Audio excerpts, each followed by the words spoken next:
Everyone, আসসালামু আলাইকুম। আমি মোহাম্মদ রেজানুল্লাহ লার্নার পক্ষ থেকে আপনাদের সামনে আজকে আমি মাইক্রোসফট এক্সেল অর্থাৎ অফিস যে প্যাকেজ আছে তার ভিতরে মাইক্রোসফট এক্সেল যে প্রোগ্রামটি আছে সেটা নিয়ে বিস্তারিত আলোচনা করব। তো আজকে একদম বেসিক্যালি একদম স্টার্ট অর্থাৎ একদম নিউ ইউজার হিসেবে বা নতুন করে যারা মাইক্রোসফট এক্সেল নিয়ে কাজ করতে চাই তাদের জন্যই মূলত আমার এই পার্টটি থাকবে এবং পরবর্তী যে সিরিয়ালগুলো থাকবে সেটা এই চ্যানেলে প্লেলিস্টেই দেওয়া থাকবে, সেখান থেকে পরবর্তী টিউটোরিয়ালগুলো দেখে নিতে পারবে।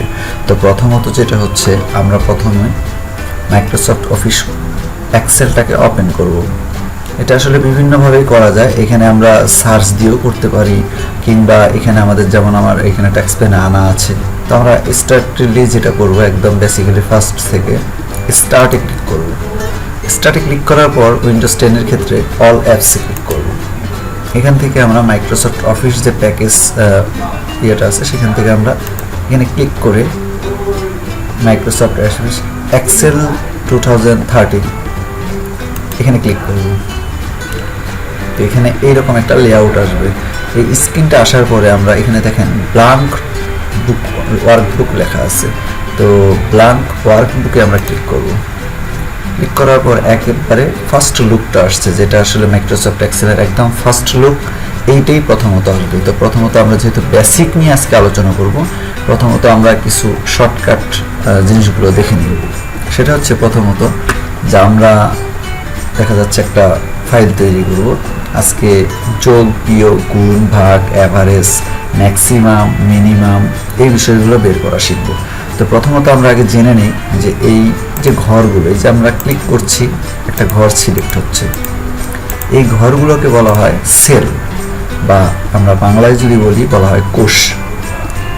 তো আমরা এখানে এই সেল, প্রত্যেকটা সেলের একটা ভ্যালু আছে বা নাম্বার আছে।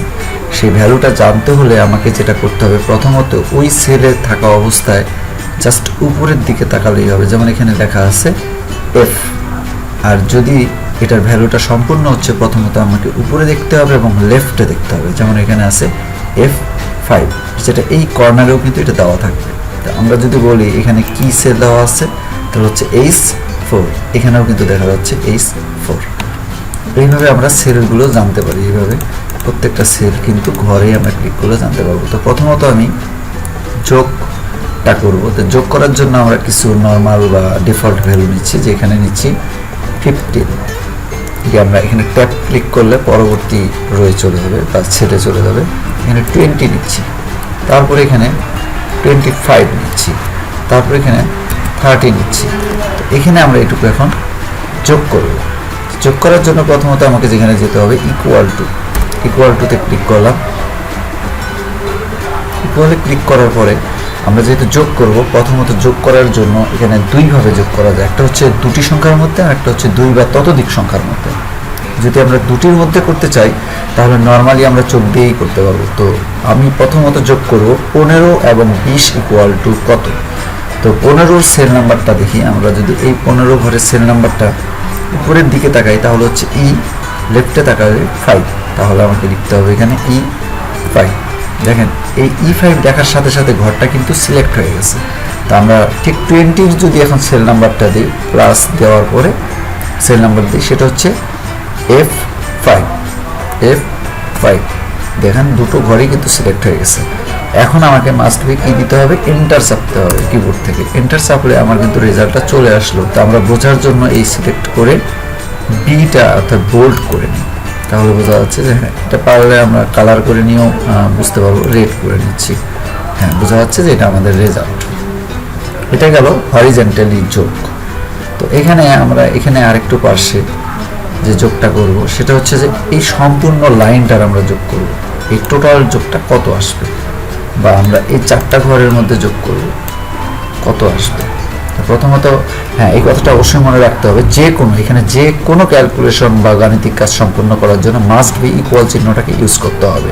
তো ইকুয়াল দিলাম, তারপর হচ্ছে ফার্স্ট সেল অর্থাৎ হচ্ছে E5, তারপরে হচ্ছে এখানে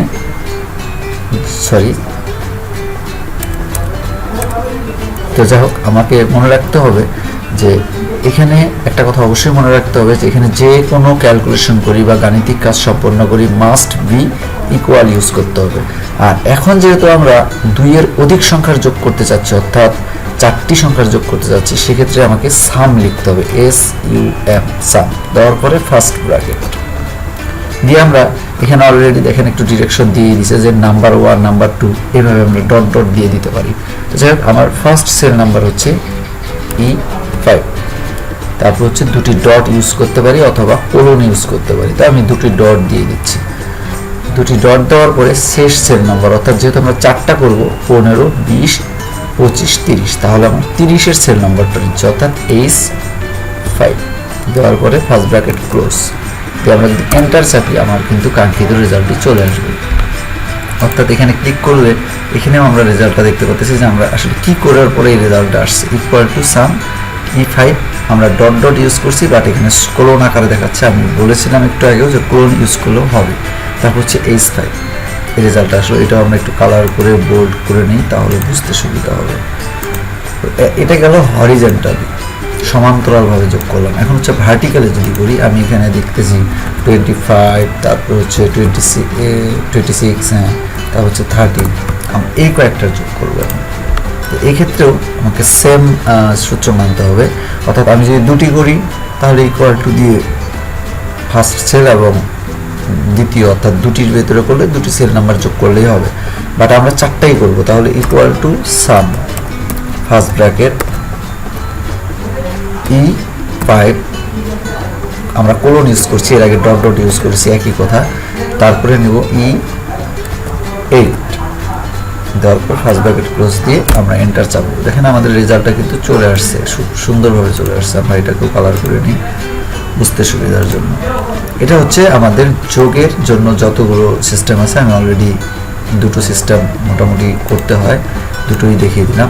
এখন আমরা আসবো বিয়োগ সেকশনে। এটুকু আমরা একটু মার্ক করে নিই সুন্দর করে, দিয়ে আমরা এখানে একটু বর্ডার দিয়ে নিই। এখান থেকে যে আমরা ক্লিক করে বর্ডার, অল বর্ডার দিয়ে দিই, বোঝা যাবে যে এইটুকু আমরা যোগ করেছি। এখন আমরা বিয়োগ করবো এই পাশে যে কোনো, হ্যাঁ এটা মনে রাখি প্রত্যেকটা সেলের ভ্যালু কিন্তু এক, আমরা যে কোনো জায়গায় গাণিতিক কাজ সম্পন্ন করতে পারি। এখানে আমরা বিয়োগের কাজ করব। তো আমি আগে ডিফল্টভাবে কয়েকটি সংখ্যা নিয়ে নিচ্ছি। এখন আমরা এখানে বিয়োগ করব। তো বিয়োগ সাধারণত আমরা জানি 2টি সংখ্যার মধ্যেই হয়ে থাকে, তো আমরা 2টির ভিতরেই করব। আমরা হরিজন্টাল ভার্টিক্যাল 2টো সিস্টেমেই করব। তো প্রথমে আমরা ভার্টিক্যালটা করি। ইকুয়াল টু আমরা যেই সেল থেকে যেই সেল বিয়োগ করতে যাচ্ছি, তা আমরা চাচ্ছি 30 থেকে 20 বিয়োগ করলে কত হয় সেটা আমরা দেখব। তাহলে 30-এর সেল নাম্বারটা কত? তো প্রথমে আমরা উপরের দিকে খেয়াল করব যে G13 আছে, এবং যদি আমরা নিচে খেয়াল করি যে তার পরবর্তী যে সেলটা সেটা হচ্ছে G14, তাহলে আমরা G13 মাইনাস G14 দেব। তাহলে এই যে আমাদের রেজাল্ট, কিন্তু কাঙ্ক্ষিত যে রেজাল্ট সেটা কিন্তু অলরেডি চলে এসেছে। আমরা এটাকে একটু কালার মার্ক করে দিয়ে দিই। এখন আমরা যদি এই দিক থেকে করি তারপরও সেম, তো আমরা এখন করব যে এই 58 থেকে 20 বাদ দিলে কত হয়, এটাও সেমভাবে আমরা করতে পারবো। সেটা হচ্ছে ইকুয়াল টু 58 সেল নাম্বার কত, প্রথমে উপরের দিকে তাকাই, যে লেফটে তাকাই 30, তাহলে হচ্ছে J30 মাইনাস, যেহেতু আমরা 20 বিয়োগ করবো একটু আগে বললাম, তাহলে হচ্ছে H30 দিয়ে আমরা ফার্স্ট ব্র্যাকেট ক্লোজ করে এন্টার চাপবো। সরি, এখানে অলরেডি চলে আসছে, কোনো কারণে মিস্টেক দেখাচ্ছে, তবে কোনো সমস্যা নেই। এটাকে আমরা এইভাবে একটু বোল্ড করে রেড করে দিচ্ছি। এইভাবে আমরা বিয়োগটা করবো। তো এটাও আমি ঠিক বক্স আকারে করে দিচ্ছি বোঝার জন্য। এখন আমরা আসবো গুণ। তো আমরা 30 দ্বিতীয় সেল নাম্বারে দিচ্ছি 10, আরও দিচ্ছি 20, এই কয়েকটা আমরা গুণ করব। আচ্ছা, গুণ 2 বা ততোধিকের ভিতরেই করা যায়, এটা নিয়ে কোনো সমস্যা নেই। তো আমরা প্রথমত মনে রাখতে হবে ইকুয়াল ইউজ করব, করার পরে প্রথম, অর্থাৎ আমরা 20-এর সাথে 10 গুণ করব। তাহলে 20-এর সাথে যদি আমরা 10 গুণ করি, তাহলে 20-এর সেল নাম্বার হচ্ছে M7, তারপরে হচ্ছে ইনটু দেব, দেওয়ার পরে N7, এন্টার চাপবো, আমাদের গুণের রেজাল্টটা কিন্তু চলে আসবে। বাট আমরা যদি চাই এই তিনটাই গুণ করবো, তাহলে এখানে ডাবল ক্লিক করে আমরা আবার ইনটু দিয়ে পরেরটা জুড়ে দিব, অর্থাৎ O7 আমরা এন্টার দিব, রেজাল্টটা চলে আসবে। এই তিনটি সংখ্যার এটা হচ্ছে গুণফল। এইভাবে আমরা গুণের কাজগুলো সম্পূর্ণ করতে পারি। আচ্ছা, এখন আমরা আসবো, এটা একটু বর্ডার মার্ক করে নিই প্রতিটার মতো। আমরা আসবো এখন ভাগটা কিভাবে করতে হয় আমরা এখানে দেখে নিই ভাগটা। তো প্রথমত আমরা সংখ্যা নিই,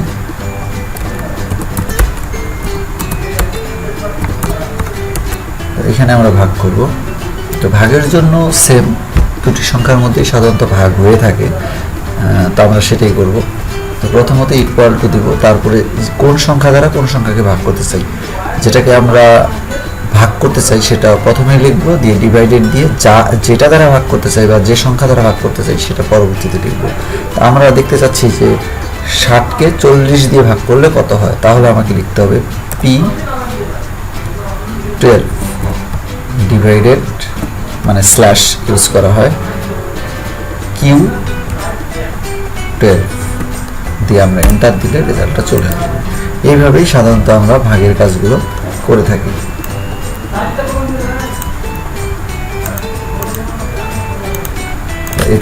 এইটা হচ্ছে যোগ, বিয়োগ, গুণ, ভাগ।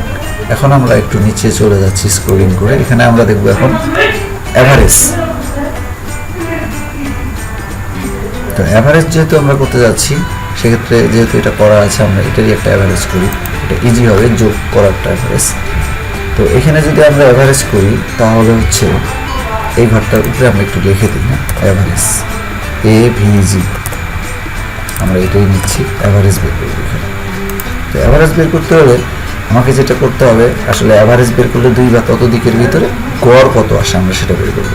আমরা চাচ্ছি এই সম্পূর্ণ লাইনটির গড় কত, তাহলে আমাকে যেটা করতে হবে, ইকুয়াল টু লিখে অ্যাভারেজ লিখতে হবে, EVERAGE, average first bracket first cell number, অর্থাৎ হচ্ছে E5, তারপর হচ্ছে আমরা ডট ডট ইউজ করব, দেওয়ার পরে যেটা দিতে হবে শেষ, অর্থাৎ হচ্ছে যে, অর্থাৎ যেই ঘরটাতে আমরা অঙ্ক করবো তার পূর্ববর্তীটাকে আমরা করতে যাচ্ছি, 5 দিয়ে ফার্স্ট ব্র্যাকেট ক্লোজ, এন্টার চাপবো, তাহলে আমাদের অ্যাভারেজ মানটা বের হয়ে চলে আসবে।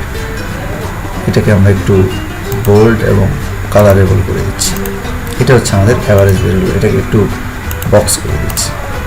এই হচ্ছে অ্যাভারেজ। এখন হচ্ছে ম্যাক্সিমাম, মিনিমাম, আমরা এটাকে এখান থেকেই করি সাধারণত, আমরা MAX ম্যাক্স এবং হচ্ছে MIN মিনিমাম। তো ম্যাক্সিমাম বলতে যেটা বোঝানো হচ্ছে, আমরা যেহেতু এই 6টি ঘরের মধ্যে করে থাকবো, এই 6টা ঘরের মধ্যে সবচেয়ে বড় সংখ্যা কোনটি এটা বের করতে চাই, তাহলে যেটা করতে হবে, ইকুয়াল টু ম্যাক্স লিখতে হবে, MAX দিয়ে ফার্স্ট ব্র্যাকেট দিয়ে ফার্স্ট সেল নাম্বার, অর্থাৎ হচ্ছে E5, সরি এখানে অবশ্যই ফার্স্ট ব্র্যাকেটটা দিয়ে নিতে হবে। তারপর হচ্ছে এখন আমরা লিখব, তো E5 ডট ডট শেষেরটা, অর্থাৎ হচ্ছে আমরা যেহেতু এই ঘর পর্যন্ত করবো, J5 দিয়ে ফার্স্ট ব্র্যাকেট ক্লোজ করবো। দেখি আমরা রেজাল্টটা কত আসলে 90। দেখেন এখানে খেয়াল করেন যে এই 6টার ভিতরে সবচেয়ে বড় সংখ্যা কিন্তু 90, অর্থাৎ আমাদের রেজাল্টটা চলে এসেছে। এখন মিনিমাম করবো, ঠিক সেম উপায়ে শুধু MIN লিখবো, দিয়ে ফার্স্ট ব্র্যাকেট দিয়ে আমরা এখন লিখবো E5 ডট ডট J5, দেওয়ার পরে আমরা এটাকে ফার্স্ট ব্র্যাকেট ক্লোজ করে দেবো, দেওয়ার পরে রেজাল্ট চলে আসবে। এটা হচ্ছে মিনিমাম। দেখেন এখানকার ভিতরে সর্বনিম্ন সংখ্যা হচ্ছে 15, মিনিটা বের হয়ে গেল, অর্থাৎ মিনিমামটা বের হয়ে গেল। আমরা এটাকে একটু বোল্ড করে বক্স করে কালার করে দিচ্ছি। এই হচ্ছে মোটামুটি বেসিক গাণিতিক কাজ করার জন্য এই কয়েকটা বিষয়, আরও ব্যবহার করা হবে, সেটা ধীরে ধীরে সম্পূর্ণটাই আলোচনা করা হবে। তো আমি এখন দেখাবো যে কাজগুলো করলাম এটা শর্ট কোন সিস্টেমে করা যায়। তো প্রথমত আমরা কয়েকটা সংখ্যা নিচ্ছি, 10, 20, 25, 35, 40। আমরা আরেকটা লাইন এখানে নিয়ে নিচ্ছি, 15, 30, শুধু 5 নিচ্ছি এখানে, 80 এবং এখানে আমরা 90 নিচ্ছি। তো আমরা যোগ করার সময় একটা জিনিস খেয়াল করেছি যে এখানে সেল নাম্বার দিতে হচ্ছে। আসলে সেল নাম্বার না দিয়েও সহজে করা যায়। এটা উইন্ডোজ 10-এ খুব সুন্দর একটা ফিচার যোগ করা আছে। উইন্ডোজ 10 প্লাস উইন্ডোজ 10 না, আসলে অফিস 13-এ খুব সুন্দর সিস্টেম দেওয়া আছে। সেটা হচ্ছে আমরা শুধুমাত্র ইকুয়াল টু ইউজ করে যদি আমরা এই সম্পূর্ণ লাইনটা যোগ করতে চাই, অর্থাৎ 10 থেকে শুরু করে 14 পর্যন্ত, তাহলে জাস্ট সাম লিখবো, এসিএম দিয়ে ফার্স্ট ব্র্যাকেট দেবো। দেওয়ার পরে জাস্ট এই ঘরটুকু সিলেক্ট করে দেবো। দেখেন অটোমেটিক কিন্তু আমরা যা যা লিখতে চাচ্ছিলাম সব হয়ে গেছে। দিয়ে ফার্স্ট ব্র্যাকেট ক্লোজ করে দিয়ে ইন্টার দিলে কিন্তু রেজাল্টটা চলে আসবে। এখন দেখেন আমি রেজাল্ট বের করছি শুধুমাত্র এই লাইনটির জন্য, কিন্তু এই লাইনটির রেজাল্ট কত হবে? আসলে মজার ব্যাপার হচ্ছে এক্সেলের এটাই সবচেয়ে বড় সুবিধা। এখানে যদি আমরা একটা রেজাল্ট বের করি তাহলে পরবর্তী হাজার হাজার লক্ষ লক্ষ সব রেজাল্ট এক ক্লিকেই চলে আসবে। সেটা কীভাবে দেখে নিন। প্রথমত যেই রেজাল্টটা বের হলো সেই রেজাল্টেরটাকে ড্রাগ করে নিচে আনতে হবে। তো ড্রাগ করার জন্য একটা প্লাস চিহ্ন আসতে হবে। দেখেন এই প্লাস চিহ্ন কিন্তু দেওয়া যাবে না, তারপর হচ্ছে এটাও ইউজ করা যাবে না। যখন এই ব্ল্যাকটা চলে আসবে তখন আমরা শুধু মাউসের বাম পাশের বাটন ক্লিক করে নিচে নিয়ে আসবো। দেখেন এইটা ঘরের রেজাল্ট কিন্তু চলে আসছে। আর আমরা যদি দেখতে চাই যে লজিক ঠিক আছে কিনা, এখানে ডাবল ক্লিক করলে কিন্তু আমাকে দেখাবে যে এই যে লজিক অনুযায়ী ঠিক আছে। এইভাবে কিন্তু আমরা শর্টকাটভাবে প্রত্যেকটা বিষয়কেই করতে পারি। আমরা এটা একটু মার্ক করে দিই। এই হচ্ছে মোটামুটি আজকের ক্লাস, যেখানে আসলে বেসিক্যাল যে রুলসগুলো আমাদের গাণিতিক কাজ করার পরে প্রয়োজন হবে সেগুলো মোটামুটি যতগুলো প্রয়োজন আমরা সবগুলোই আলোচনা করেছি। এখন পরবর্তী যে পার্ট আসবে সেটাতে আমরা সবগুলো গাণিতিক কাজ, ধীরে ধীরে রেজাল্ট বের করা, ভোটের তালিকা এটা করা, তারপর হচ্ছে একটা ব্যবসায়িক হিসাব করা, স্যালারি নির্ণয় করা, তারপর বৈদ্যুতিক বিলের হিসাব করা থেকে শুরু করে প্রায় 12 থেকে 15টা আমরা গাণিতিক কাজ শিখবো। আসলে মোটামুটি 12 থেকে 15টা আমি যেগুলো করাবো ধাপে ধাপে, এগুলো শেষ করলে আসলে এক্সেলের তেমন কিছুই আর থাকবে না যে আর পরবর্তীতে আমাদের শেখার প্রয়োজন হবে। এগুলো যদি শিখে ফেলি তাহলে আমরা আমাদের প্রত্যেকটা কাজেই গাণিতিক কাজ শেষ করে আমরা আমাদের প্রয়োজনীয় কাজ সেরে নিতে পারবো।